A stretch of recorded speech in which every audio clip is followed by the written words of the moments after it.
Hello, and welcome to historic Sotterley Plantation's production of The Choice, Risking Your Life for Freedom. My name is Shamika Berry. What came to be known as the War of 1812 began with tension between British and American trade and shipping rights, a planned invasion by the United States into Canada, and United States sovereignty. War was declared by President Madison just 30 years after the American Revolution. In Southern Maryland, many of those in power voted against the war with Britain.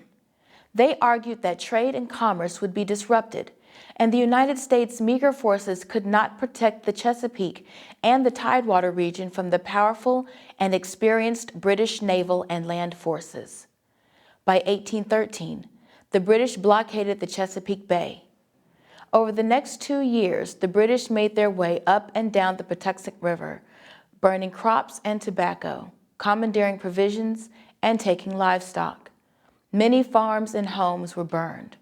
Adding to the upheaval, British Admiral Cochrane issued his famous proclamation offering freedom to anyone who would join and aid the British. The enslaved population took advantage of this offer. The thought of armed and freed slaves terrified the white population of Southern Maryland. The British used this opportunity to disrupt the economy and take away the United States' will and ability to fight. At Sotterley, there were about 64 enslaved people working a 4,000-acre estate. John Rousby Plater became the master of Sotterley when his brother died in 1802. Plater was also the guardian of his nephew, George Plater V, and his half-sister Anne. As a Federalist, Plater had voted against the war. In June of 1814, the British ships were anchored offshore near Sotterley. In pursuit of Joshua Barney, the British forces fought him at St. Leonard Creek. About 300 American militia had gathered at Sotterley to aid the forces across the river. In this living history, you will meet John Rousby Plater, owner of Sotterley, and his wife Elizabeth Tuttle Plater. You will also meet Peregrine Young, a valuable house slave, and Elsie, an enslaved servant and cook. Commodore Brown is a British naval officer. The enslaved at Sotterley had to make a choice. Take a risk and join the British and risk all for freedom, or stay at Sotterley. This is their story.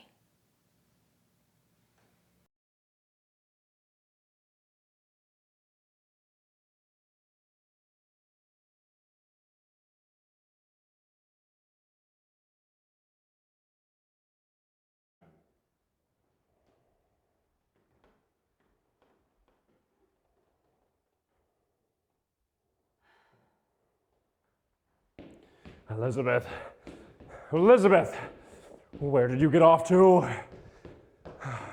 Oh, there you are. Are you feeling all right? You appear to be wandering about the room with your thoughts thousands of miles away. Oh, John, I was just... Do you remember this? I gave it to your nephew George when he turned 13. He read it over and over again. I was so pleased. Elizabeth, you had better stop contemplating that book and put your efforts to packing if you don't want the British to burn it.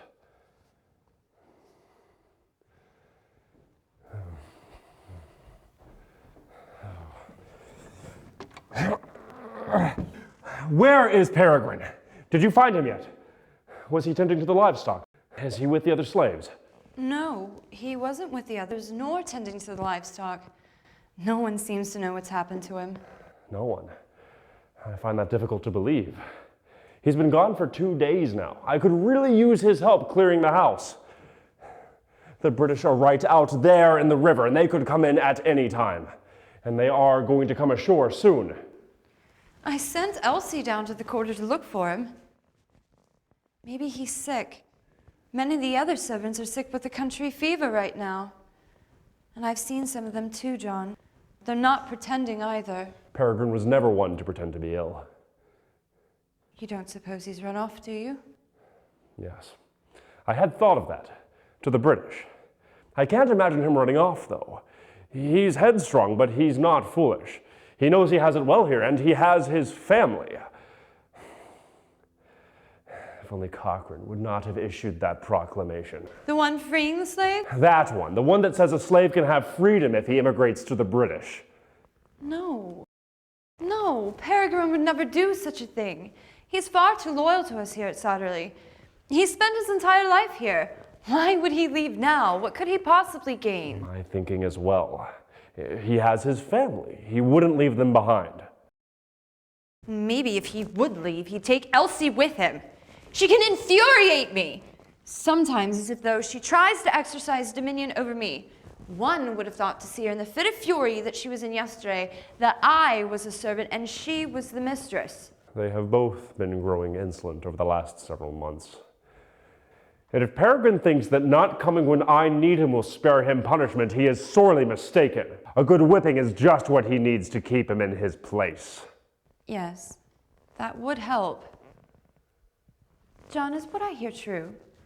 That the British are taking escaped slaves, putting them into a uniform, and then giving them a gun? I'm afraid it is, but I don't think we'll have to worry about it. But what if you encountered him with a gun? I know this won't happen, but what if the British were to come up here with all their escaped slaves, and you look down, and there's Peregrine in a British uniform with a gun? First of all, that is not going to happen. But what if it did? What would you do? My dear, it is quite simple. I would walk right up to him, demand he give me the gun, take the uniform off, and come back to work. Would he do that? I imagine he would. As I said, he's no fool and he knows what's best for him. But what if they all escaped and they all had guns?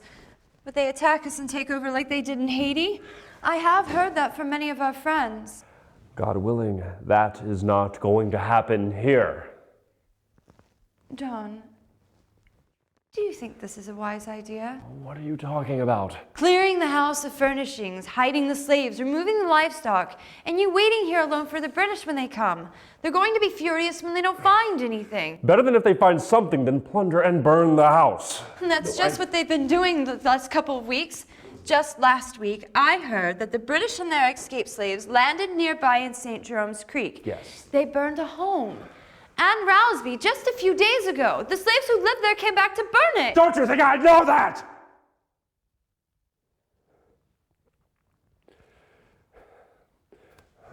We could lose everything we own. That's why I'm removing it all. John, it's not just our tables, our chairs, the house, the furniture, the livestock, or the slaves I'm afraid of losing. It's you! You can't stay here like you planned. It's not safe. They'll never let you go free. You are a colonel and the militia was just here. They'll kill you.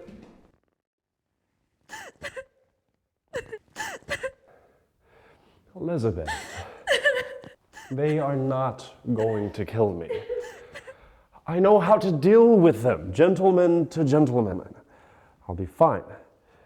But our only hope of saving everything we own is if I stay. But I'm so fearful. I know.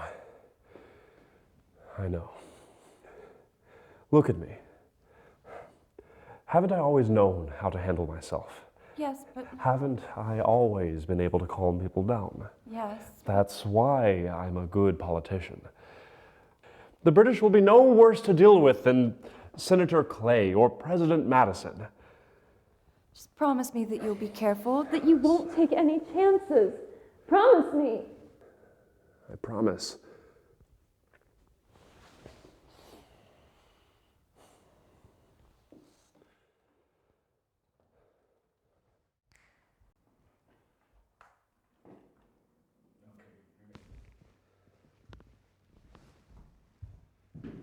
John? Oh no, John!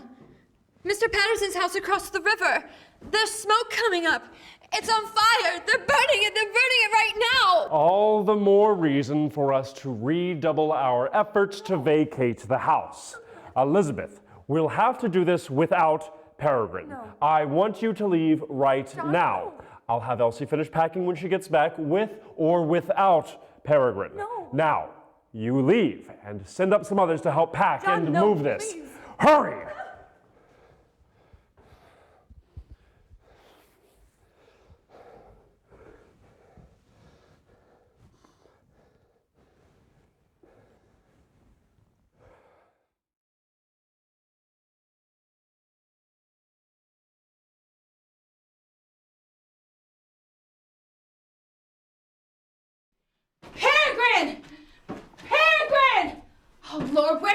me. Peregrine! He's sure to be in trouble now. Peregrine! Elsie! Elsie, here I am. Peregrine, where you been? Master been looking for you all morning. He is fit to be tied. You need to come right back with me up to the big house so we can pack up and move. The British are out there on the river. Forget about Master. We got to go. Right now, What you come mean on. we got to go?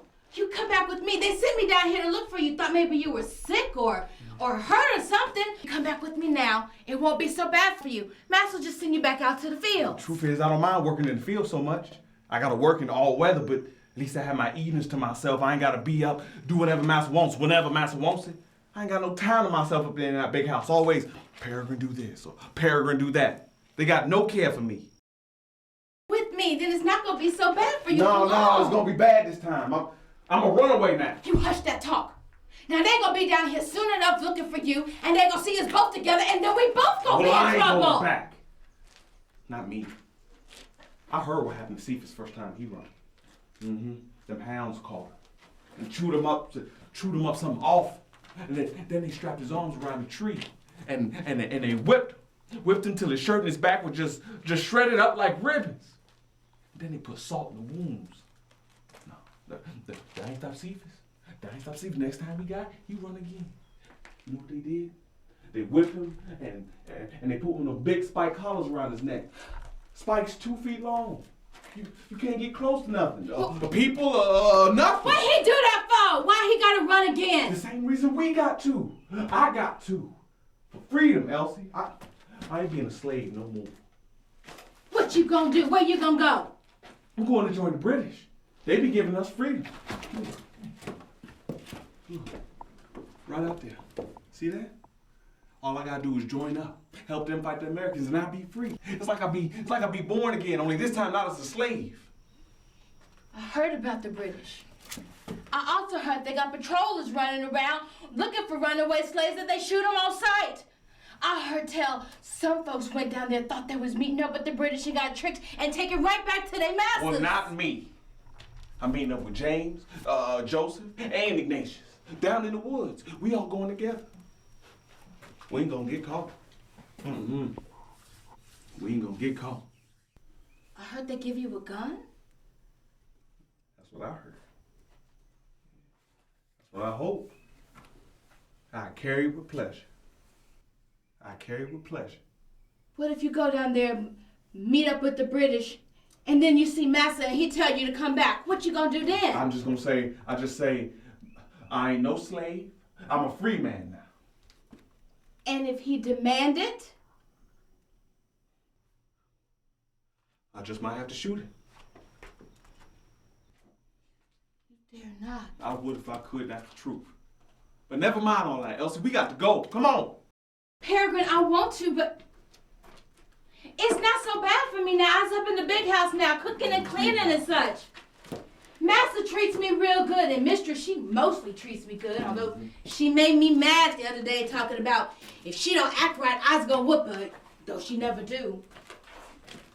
But they need me up there. I heard her say, that Elsie sure makes me mad, but she's clever in the kitchen. That's what she said, I'm clever in the kitchen. They need me up in the big house. They need a slave is what they be needing. Somebody to get up, fix the fire, cook, clean up, be up whenever they want something. Somebody they don't pay. They be needing a slave. Yes, they do. But it ain't like that now. And they're scared. It's different now, they scared. Mistress running around just picking stuff up and setting it down and picking stuff up and setting it down. And Master got this look on his face like he's just so determined. He's so determined. Elsie, none of that matters. Him being scared and them being scared, running around, picking it up, putting it down, none of that matters. We can be free. That's what matters. You don't do no cooking but for yourself. Or they pay you. Come on, let's go. Peregrine, I ain't as brave as you. We've been friends a long time, but if they catch us, they're gonna whoop us for sure. And if you know the real reason I can't go is who gonna look after Henny? Somebody take care of you, Ken. I know if I asked her right now, she wants you to go. Freedom, Elsie. Freedom. That's what I'm talking about. How many times we can talk about not being slaves? Huh? How many times we can talk about not being slaves, how to do what people tell us all the time? Because we done talked about it. I want to be free as much as the next person, but what if I go off? Master and mistress will be furious, and they'll take it out on him, and I can't bear that. I can't bear that. I can't.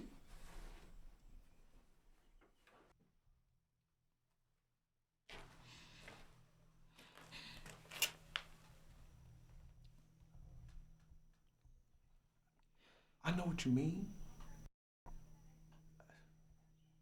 I have family here too. But we always said if one of us get a chance to run for our freedom, then that's what I'm doing, Elsie. I'm grabbing my freedom and I'm never letting go.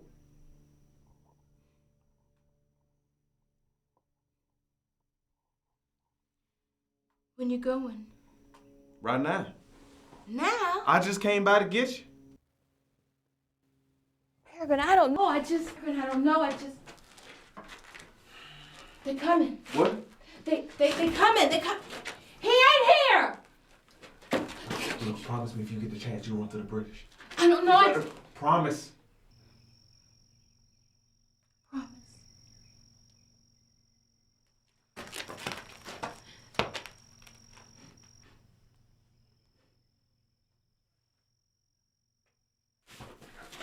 Go. I's coming.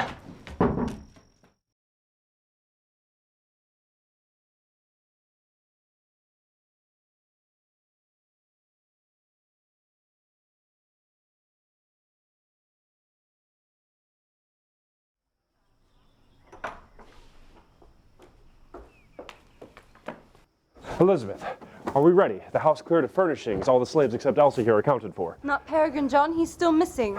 He hasn't appeared yet. It's been over 3 days. I fear he may have gone to the British. Elsie, have you seen him? No, sir, I ain't seen him. Elsie, are you sure you didn't see him? You are telling me the truth, aren't you? No, sir. Yes, sir. I haven't seen him since yesterday. Yesterday? When did you see him yesterday? I don't mean yesterday, sir. I don't know. I'm so scared. Forget about Peregrine. You can't stay here as you planned. It's not safe. Elizabeth, we've been through this 1,000 times. It's our best chance of saving the house. Do you really want to lose all this? Do you want the British to burn it to the ground like they did Patterson's house or like they did to other houses along the river? Our only hope is if I stay and reason with them. I won't hear another word of it. Come on, it won't be long until the British arrive. John, I see some of them coming up the hill now. Now, you have to go now. Take Elsie to where we had discussed. I'm so scared. I love you so. And I love you. Now go. Elsie! What are you looking at? Leave!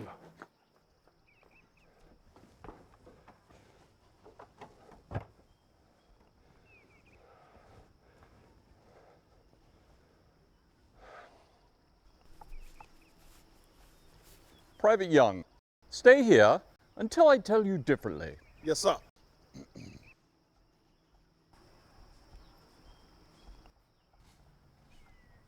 Good day to you, sir. And a good day to you again, sir. Although, perhaps not so good for you. It has come to my attention that you have a strong force of militia, and I have come to give them some amusement. Sir, you are misinformed. But if I had a force equal in size, and if your large vessels would stop firing and be quiet, you would not reach them again. That would be impossible, sir. Look around. There is nothing and no one here. See for yourself. Very well.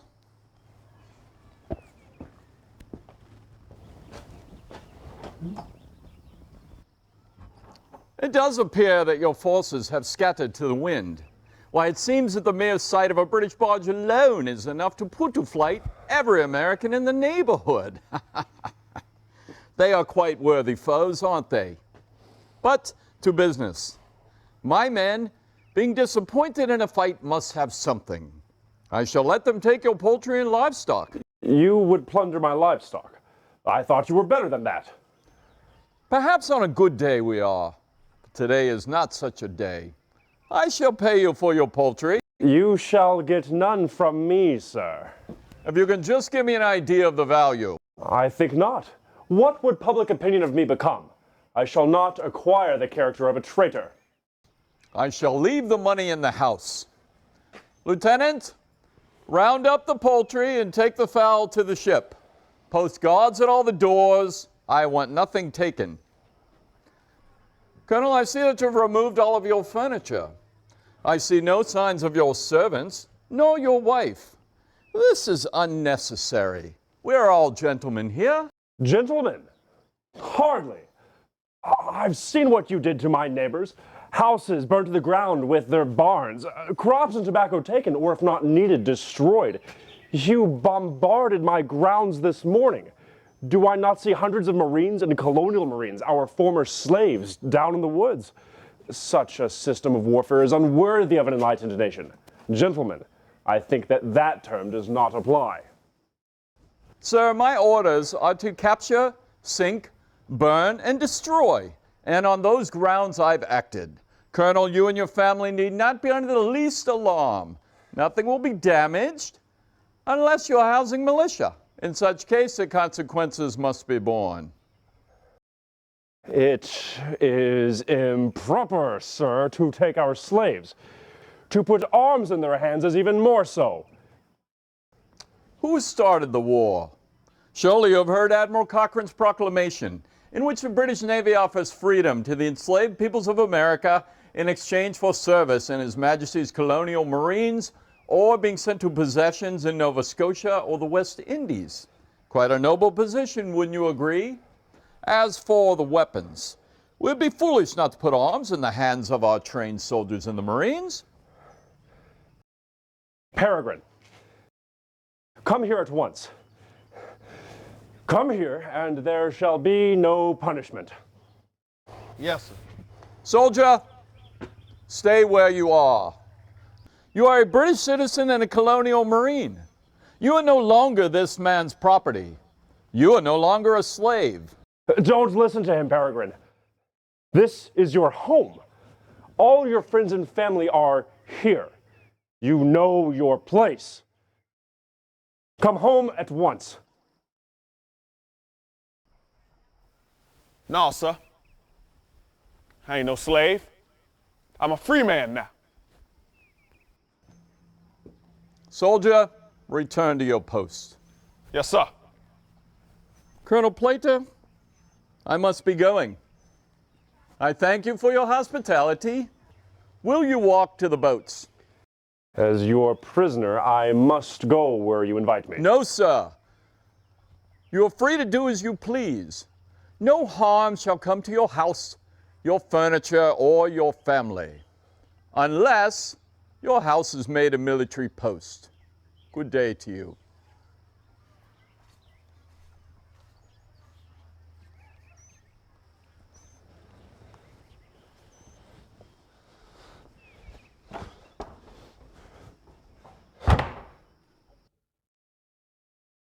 Approximately 4,000 enslaved people, men, women, and children, escaped to the British.